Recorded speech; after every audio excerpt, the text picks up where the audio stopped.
perdona a quienes te han ofendido. No porque ellos merezcan el perdón, sino porque tú mereces tener paz.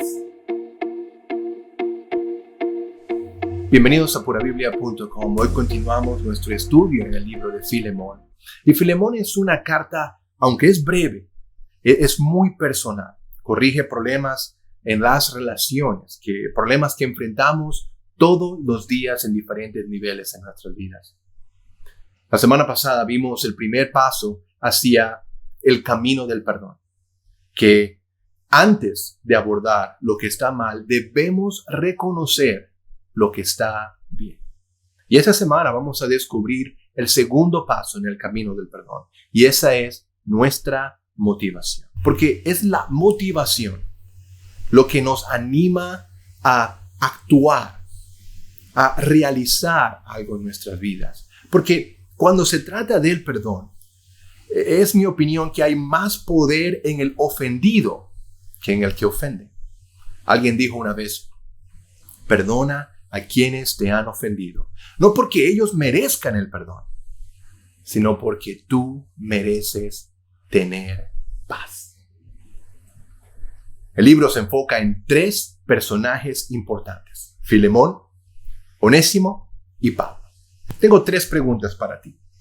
¿Alguna vez has sido herido? Si la respuesta es sí, entonces tú estás en esta carta. Tú eres Filemón. ¿Alguna vez has lastimado a alguien, aunque sea sin querer queriendo? Si la respuesta es sí, tú también estás en esta carta. Tú eres Onésimo. La tercera pregunta es, si alguna vez tú has descubierto que estás en medio de un conflicto ajeno.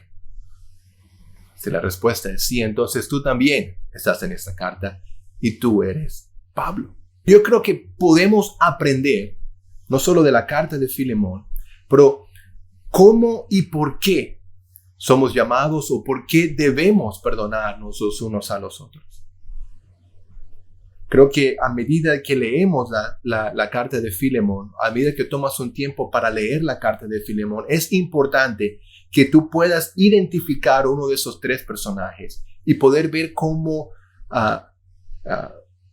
reaccionan ellos, cómo actúan, cómo los argumentos que presentan, y luego compáralos cómo nosotros reaccionamos en nuestras vidas.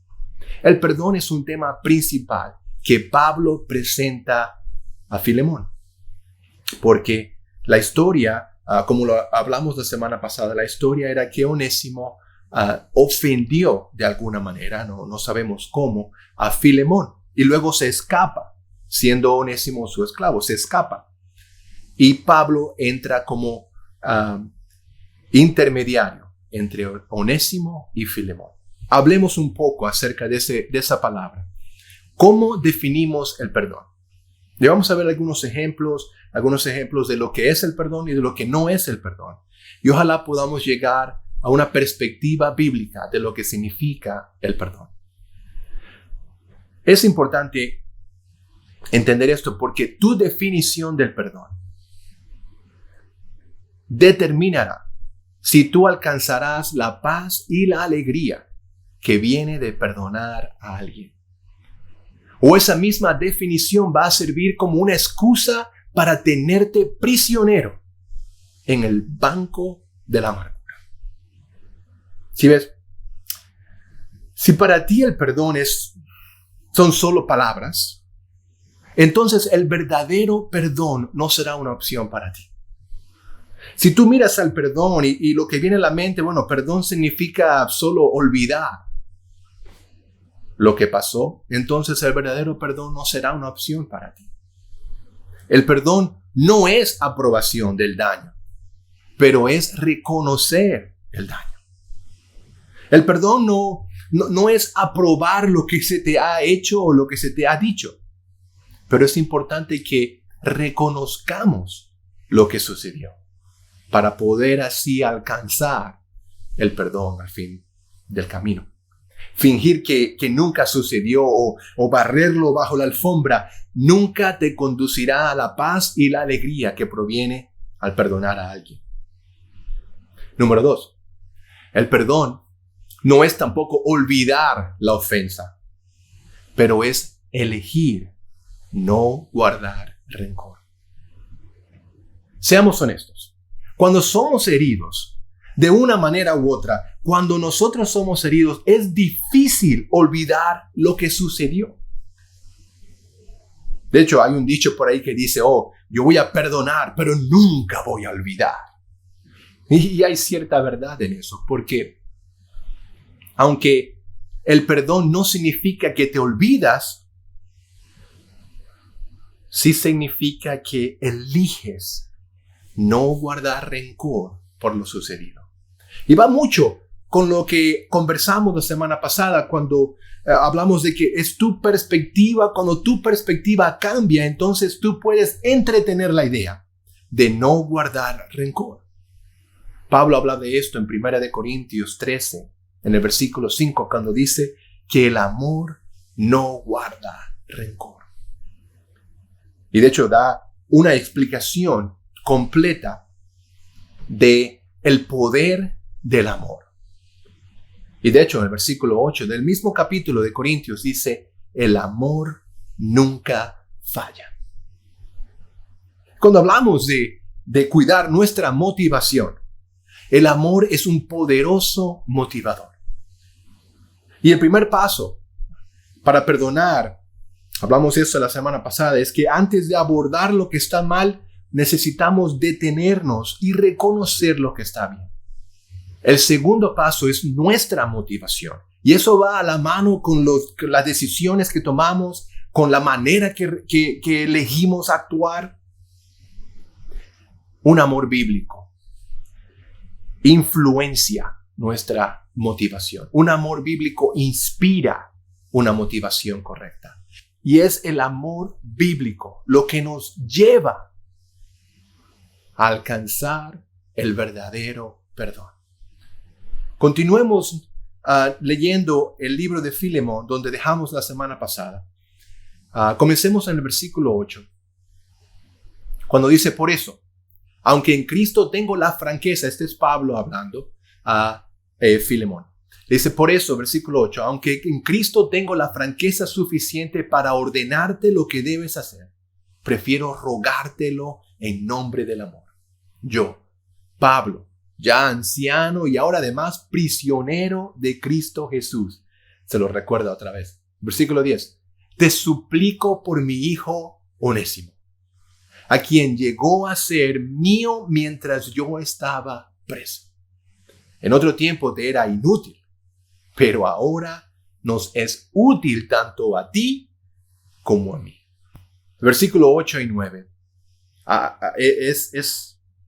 Es hermoso la manera que Pablo expone la situación aquí. Dice que aunque puedo exigir lo que te voy a pedir, yo prefiero apelar al amor. Y volvemos otra vez al punto de el poder que tiene un amor bíblico. Y hay dos puntos que quiero que exploremos juntos hoy. El primero es que un amor requiere acción. Un verdadero amor, un amor bíblico requiere acción. ¿Has pensado alguna vez cuántas cosas has hecho en nombre del amor? Sería interesante, déjame saber en los comentarios. Pero el amor es un poderoso motivador. Y el amor fue el motivador de Pablo.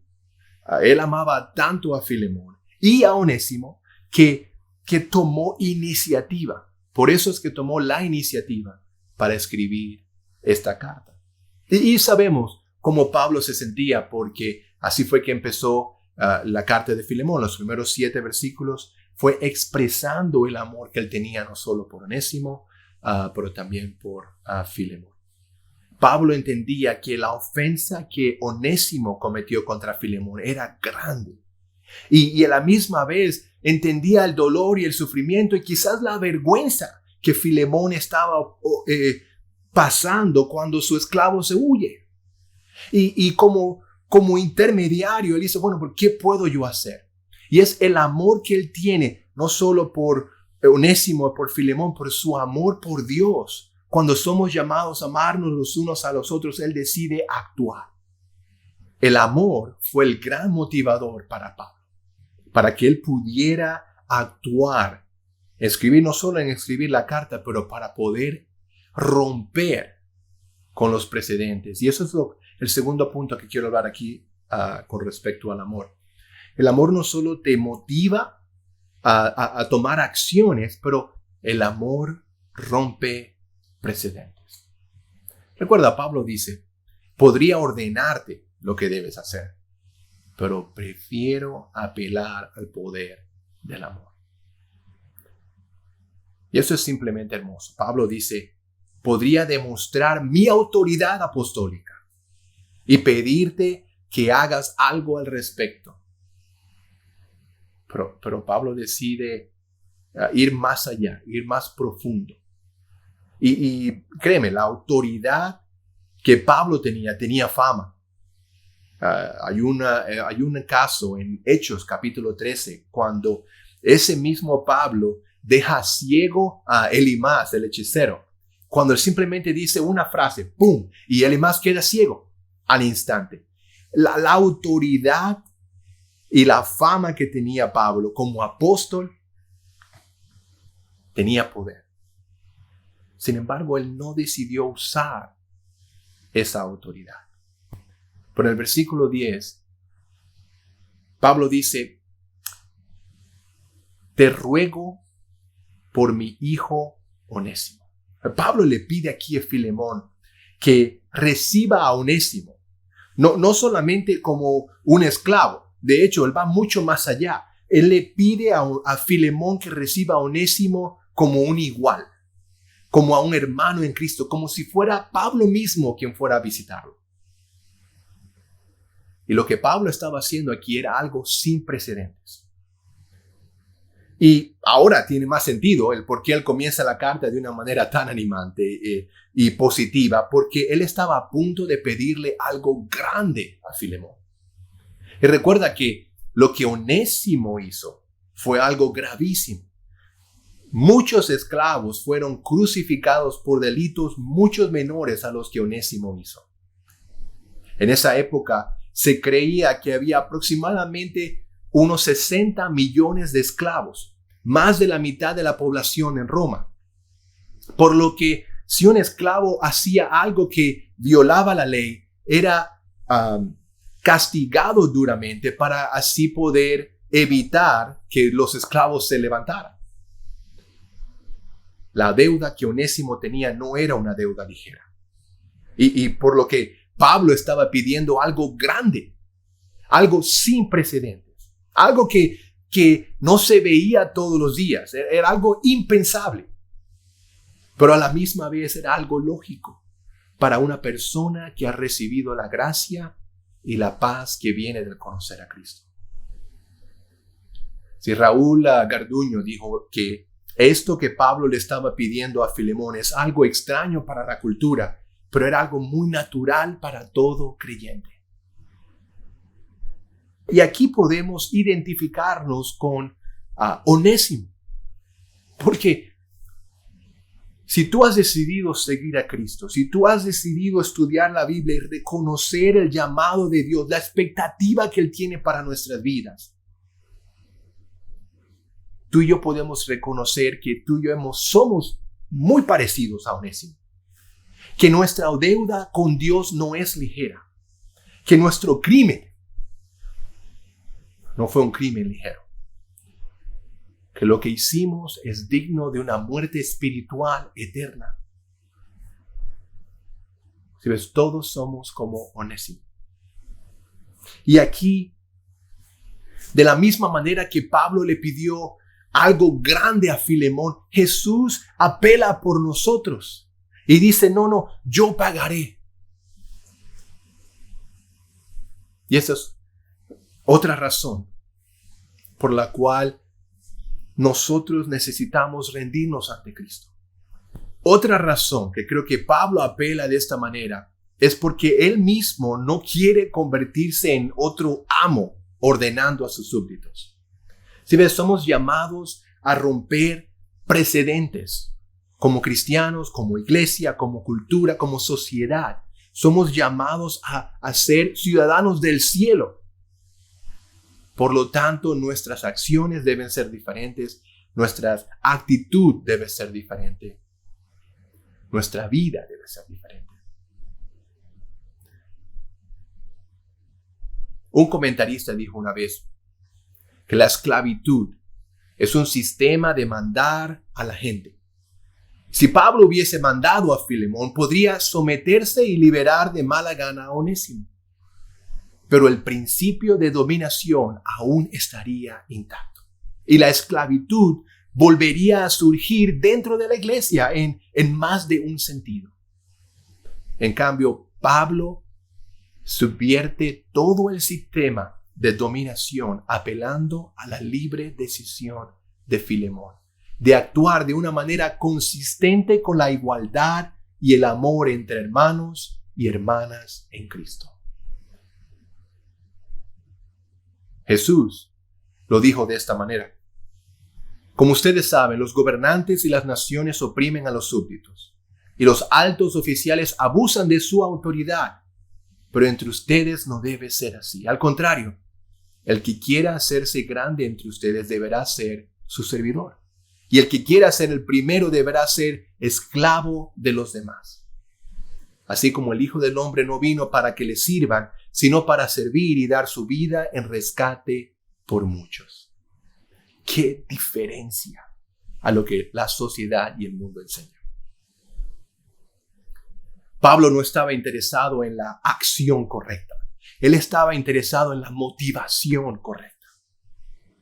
Y yo creo que aquí la aplicación para nuestras vidas, lo que tú y yo debemos recordarnos constantemente es que la acción correcta con el corazón, con la motivación incorrecta, sigue siendo rebelión.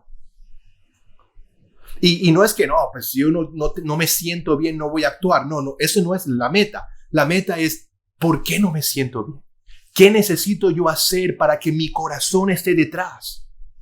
De manera que la acción vaya cubierta con la motivación correcta. Porque es nuestra motivación lo que nos va a guiar como un segundo paso en el camino del perdón. En el versículo 11, Pablo dice: antes era inútil para ti. Está hablando de Onésimo. Antes Onésimo era inútil para ti, pero ahora se ha vuelto útil, tanto para ti como para mí. Y la palabra Onésimo literalmente significa útil. Así que Pablo está aquí jugando con palabras, ¿no? El que era el inútil ahora es útil, no solo para ti y para mí. Algo así más o menos. No estoy seguro qué sintió Onésimo cuando leyó esa parte de la carta. Creo que fue otra conversación que tuvo entre Onésimo y Pablo. No sé, pero básicamente lo que Pablo está diciendo es: Onésimo fue transformado. Y eso es exactamente lo que Dios hace. Dios es un experto en hacer a alguien inútil, útil. Y eso es lo que Jesús hace. Él transforma quienes somos. Él aporta un propósito a nuestras vidas. Y es cuando Jesús da utilidad a todos los que lo buscan. Y lo que más me anima es que no importa cuántos años tú hayas permanecido inútil por el pecado que te rodea, Dios puede cambiar eso y hacer nuestro inútil útil. Es Dios quien da gracia y paz. Es en Dios quien encontramos gracia y paz. Y nuestra motivación, tu motivación para conceder el perdón debe ser motivada por el amor. Jesús no te pedirá algo que Él mismo no haya hecho primero. Por eso, aun cuando éramos pecadores, Él decidió amarnos, morir en la cruz, para darnos la oportunidad de poder tener una relación con Dios. Motivado por su amor al Padre y por su amor a su creación. ¿Dónde estás en esta carta? Bien seas Pablo, y estás tratando de ayudar a otros a cambiar su perspectiva, su motivación. Bien seas Onésimo, que has ofendido con tus acciones a alguien, o bien seas Filemón, que estás en una posición de dolor, de humillación, no importa quién de los tres tú eres. La pregunta es, ¿cuál va a ser tu motivación? ¿Qué vas a decidir tú hacer para poder alcanzar la gracia y la paz que solo viene del perdón? La próxima clase terminaremos esta carta y presentaremos aplicaciones que nos van a ayudar a recorrer el camino del perdón. Gracias por tomar el tiempo de estudiar la Biblia juntos. Déjanos un comentario con algunas preguntas, recomendaciones y también qué libros te gustaría estudiar después que terminemos la carta de Filemón. Gracias por el apoyo y no olvides de suscribirte y también presionar en la campanita para que seas notificado cuando nuevos videos sean publicados. Que tengas un excelente día y nos vemos en la próxima clase. Gracias.